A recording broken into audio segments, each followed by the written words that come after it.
11. Ahora la iniciativa debía dejarse en manos del señor Elton. Ya no estaba en manos de Emma encauzar su felicidad o hacer que apresurara los acontecimientos. La llegada de la familia de su hermana era tan inminente que primero en la imaginación y luego en la realidad se convirtió en el objeto primordial de su interés. Durante los 10 días de su estancia en Hartfield no era de esperar, ella misma no lo esperaba, que pudiese ayudar a dos enamorados más que de un modo ocasional y fortuito. Sin embargo, si ellos querían, los progresos podían ser rápidos, y de todos modos, tanto si querían como si no, debían progresar en su relación. Y Emma ahora no lamentaba no tener tiempo para dedicarles. Hay personas que cuanto más se hace por ellos, menos hacen ellos por sí mismos. Como la ausencia de Surrey, del señor y la señora John Knightley había sido más larga que de costumbre, lógicamente despertaban un interés mayor que el habitual. Hasta aquel año todas las vacaciones largas que se habían tomado desde su boda las habían dividido entre Hartfield y Downwell Abbey, pero todas las fiestas de aquel otoño se habían dedicado a baños de mar para los niños y por lo tanto habían pasado muchos meses desde la última vez en que habían hecho una visita a sus parientes de Surrey. Ya habían visto al señor Woodhouse, quien era absolutamente incapaz de dejarse llevar a Londres, ni siquiera por la pobre Isabela, y quien por lo tanto se encontraba ahora nerviosísimo, lleno de inquieta felicidad pensando en una visita que iba a ser demasiado corta. Pensaba mucho en los peligros que el viaje podía encerrar para su hija, no poco en la fatiga que iba a producir a sus propios caballos y a su cochero, que irían a recoger a parte de los viajeros aproximadamente a mitad del camino. Pero sus temores eran injustificados. Se recorrieron sin ningún incidente las 16 millas, y el señor y la señora John Knightley y sus 5 hijos y un número adecuado de niñeras llegaron a Hartfield sanos y salvos.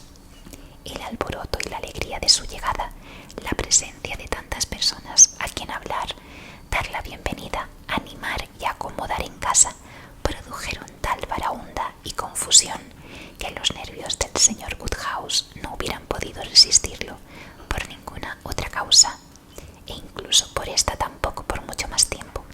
Pero las costumbres de Hartfield y la sensibilidad de su padre eran tan respetados por la señora de John que, a pesar de su solicitud maternal, porque sus pequeños se encontraran a su gusto, porque tuvieran al momento toda la libertad y todos los cuidados que requerían, y porque comieran y bebieran y durmieran y jugaran a sus anchas, a los niños no se les permitió que molestasen por mucho tiempo al señor Woodhouse, ni ellos ni el continuo trabajo que significaba cuidarles. La señora de John era una mujercita linda y elegante, de maneras finas y reposadas, de carácter extremadamente sensible y cariñoso. Enamorada de su marido y encandilada con sus hijos, sentía un afecto tan vivo por su padre y su hermana que ningún otro amor más intenso, exceptuando el de estos vínculos superiores, le hubiera parecido posible. No sabía ver ni un defecto en ninguno de ellos. No era mujer de gran inteligencia ni de ingenio muy despierto. No era eso lo único en lo que se parecía a su padre, ya que también había heredado de él su constitución física y su temperamento. Era de salud delicada, preocupada en exceso por la de sus hijos. Se asustaba por cualquier cosa, tenía muchos nervios y era tan aficionada a su señor Wingfield de la ciudad como su padre podía serlo a su señor Perry. Ambos se parecían en el bondadoso de su carácter y en una fuerte tendencia a la veneración por viejos amigos. El señor John Knightley era un hombre alto, de aspecto distinguido, muy inteligente, brillante en el ejercicio de su profesión, de costumbres hogareñas y de vida intachable, pero reservado, lo cual hacía que no todos le encontraran simpático, capaz de tener de vez en cuando accesos de mal humor. No era hombre de mal carácter, ni en sus enojos sin causa justificada eran tan frecuentes como para hacerle merecedor de tal reproche, pero su carácter no era la mayor de sus perfecciones. Lo cierto es que con la adoración que le tributaba su esposa, era difícil que sus defectos no se acrecentaran. La extremada sumisión de ella chocaba con su temperamento. Él poseía toda la claridad de juicio y viveza de inteligencia que faltaban a su esposa. A veces no podía evitar hacer o decir algo ofensivo. El señor Knightley no era precisamente el favorito de su cuñada. Ninguno de sus defectos se le escapaban. Nunca dejaba de advertir los pequeños ofensas a Isabela de las que ésta jamás se daba cuenta. Quizás hubiera sido más benévola en su juicio si él se hubiese mostrado más deferente para con la hermana de Isabela, pero la actitud del señor Knightley para con Emma era la de un hermano y amigo, fríamente objetivo y cortés, sin prodigar alabanzas y sin que le cegara cariño. Pero por mucho que él hubiese querido halagarla, difícilmente Emma hubiese podido pasar por alto lo que a sus ojos era imperdonable y en la que su cuñado incurría, carecer de respetuosa paciencia para con su padre. No siempre tenía con él paciencia que hubiera sido necesaria, y las rarezas y aprensiones del señor Woodhouse a veces provocaban en él palabras de sentido común un tanto bruscas o réplicas demasiado duras. Eso no ocurría a menudo, pues lo cierto es que el señor John Knightley sentía afecto por su suegro. En general era consciente del respeto que le debía, pero aún así era demasiado a menudo para la susceptibilidad de Emma, sobre todo porque con demasiada frecuencia tenían que estar todos con el alma en vilo, temiendo que se produjera una situación desagradable que por fin no se producía. Sin embargo, en los primeros días de cada visita solía reinar un ambiente afectuoso. Como aquella visita debía ser corta, era de esperar que aquellos días transcurrieran en medio de la mayor cordialidad. Apenas había instalado y acomodado en la casa cuando el señor Woodhouse, cabeceando melancólicamente, dando un suspiro, llamó la atención de su hija acerca de los tristes cambios que se habían producido en Harfield desde la última vez que había estado allí. «Ay, querida», dijo, «pobre señorita Taylor. Ya me hago cargo. ¿Cómo debes echarle de menos? Tú también, Emma. Qué terrible pérdida. Lo he sentido tanto por vosotros. No puedo imaginarme cómo podéis arreglarlo sin ella. La verdad es que es un cambio lamentable, pero supongo que ella se encuentra a gusto, ¿no?» «Sí, muy a gusto, querida. Por lo menos eso supongo. Lo único que sé es que el lugar le sienta bien». El señor John Knightley preguntó en tono apacible a Emma si había dudas acerca de la salubridad de los aires de Randalls. «Oh, no, en absoluto. En mi vida había visto a la señora Weston encontrarse tan bien, ni tener mejor aspecto. Papá habla así porque le duele haber tenido que separarse de ella, lo cual dice mucho en favor de ambos», fue la amable respuesta. «¿Y al menos puedes verla a menudo, papá?», preguntó Isabela en un tono quejumbroso. El señor Woodhouse vaciló. «Querida, no tan a menudo como desearía. Por Dios, papá, desde que se casaron solo ha pasado un día sin que no nos hayamos visto. Unas veces por la mañana y otras por la tarde, todos los días con una única excepción. Hemos visto o al señor o a la señora Weston, generalmente a los dos, a veces en Randalls, otras aquí. Ya puedes suponer, Isabela, que lo más frecuente ha sido vernos aquí. Han sido complacientes, pero lo que se dice, muy complacientes en sus visitas. El señor Weston ha sido amable como ella misma. Papá, si hablas de este modo tan lastimero, darás a Isabela una idea falsa de todo. Todo el mundo tiene que darse cuenta de que la señorita Taylor ha de echarse de menos, pero también todo el mundo debería tener la seguridad de que los señores Weston hacen lo posible para que no le echemos tanto de menos, tal como nosotros ya habíamos imaginado antes. Y esta es la pura verdad. Así es como debe ser», dijo el señor John Knightley, «como yo suponía que era por lo que decían vuestras cartas. Que ella desee complaceros no puede ponerse en duda, y que él esté desocupado y sea un hombre sociable lo hace más fácil. Siempre te he dicho, querida, que no podía creer que en Harfield hubiera habido un cambio tan importante como tú suponías. Ahora, después de lo que ha dicho Supongo que te quedas convencida. Desde luego, dijo el señor Woodhouse. La verdad es que no puedo negar que la señora Weston, la pobre, viene a vernos, pero es que siempre tiene que volver a irse.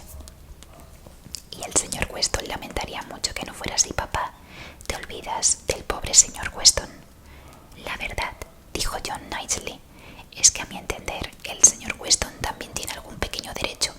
Tú y yo, Emma, nos arriesgamos a tomar la defensa del pobre marido. Yo por estar casado y tú por ser soltera. Lo más probable es que nos hagamos cargo por igual de los derechos que puede alegar un hombre. En cuanto a Isabela, lleva casada el tiempo suficiente como para ver la conveniencia de dejar de lado siempre que sea posible a los señores Weston. Yo, querido, exclamó su esposa, estás hablando de mí. Estoy segura de que no hay nadie que pueda ser partidaria tan acérrima del matrimonio como yo, y de no ser por la desgracia de que tuviera que dejar Hartfield, nunca hubiese pensado en la señorita Taylor más que como la mujer más afortunada del mundo. En cuanto a lo de dejar de lado al señor Weston, es una persona excelente, creo que se merece lo mejor. En mi opinión, es uno de los hombres de mejor carácter. Exceptuándote a ti y a tu hermano, no conozco a nadie que pueda igualarle. Siempre me acordaré del día aquel que hacía tanto viento en la última Pascua, cuando le levantó la cometa a Henry, desde que tuvo una delicadeza tan bonita. En septiembre hizo un año, al escribirme aquella nota a las 12 de la noche para asegurarme de que no había escarlitana en Cobham. Siempre he estado convencida de que no podía existir en el mundo corazón más sensible. ¿Y el chico? Preguntó el señor Knightley. ¿Ha venido para la boda o no? Aún no ha venido, replicó Emma. Se le esperaba con gran expectación poco después de la boda, pero quedó en nada. Últimamente no he vuelto a oír hablar de él. Pero cuéntale lo de la carta, querida, dijo su padre. Le escribió una carta a la pobre señora Weston, dándole la enhorabuena. Era una carta muy fina. Ella me la enseñó. La verdad es que me pareció un detalle muy bonito de él. Ahora, si fuese idea suya o no, eso ya no lo sabemos. Es muy joven todavía, quizá su tío. Pero papá, si ya tiene 23 años, te olvidas de que pasa el tiempo. 23, es posible. Pues no lo hubiera creído si solo tenía 2 años cuando murió su pobre madre. Sí, la verdad es que el tiempo pasa volando. Yo tengo tan mala memoria. Sea como fuere, es una carta preciosa, lo que se dice preciosa, y el señor y la señora Weston les hizo mucha ilusión. Me acuerdo que estaba escrita en Weymouth y fechada 28 de septiembre. Empezaba, apreciada señora, pero olvidado cómo seguía, y firmaba C. Weston Churchill. Eso lo recuerdo perfectamente. Qué amable y qué educado, exclamó la señora Knightley. No tengo la menor duda de que es un joven de grandes prendas, pero es una lástima que no viva en casa de su padre. Produce mala impresión ver a un niño lejos de su padre y de su verdadero hogar. Nunca he podido comprender cómo el señor Weston consistió en separarse de él, abandonar a su hijo. Nunca podría tener buena opinión de alguien que propusiera semejante cosa. Me malicio que nunca nadie ha tenido buena opinión de los Churchill, observó fríamente el señor John Knightley. Pero no creas que el señor Weston sintió lo que tú podrías sentir al abandonar a Henry o a John, más que un hombre de sentimientos muy arraigados. El señor Weston es una persona acomodada y un tanto despreocupada. Se toma las cosas tal como vienen y de un modo u otro se aprovecha de las circunstancias. Sospecho que para él eso que llamamos sociedad tiene más importancia desde el punto de vista de su comodidad, es decir, el poder comer y beber y jugar al whist con sus vecinos 5 veces a la semana, que desde el punto de vista del afecto familiar o de cualquier otra cosa de las que proporciona un hogar. A Emma le contrariaba todo lo que significase insinuar una crítica del señor Weston, y estaba casi decidida a intervenir en su defensa, pero se dominó y no dijo nada. Si era posible, prefería que no turbara la paz, y había algo digno y estimable en la intensidad,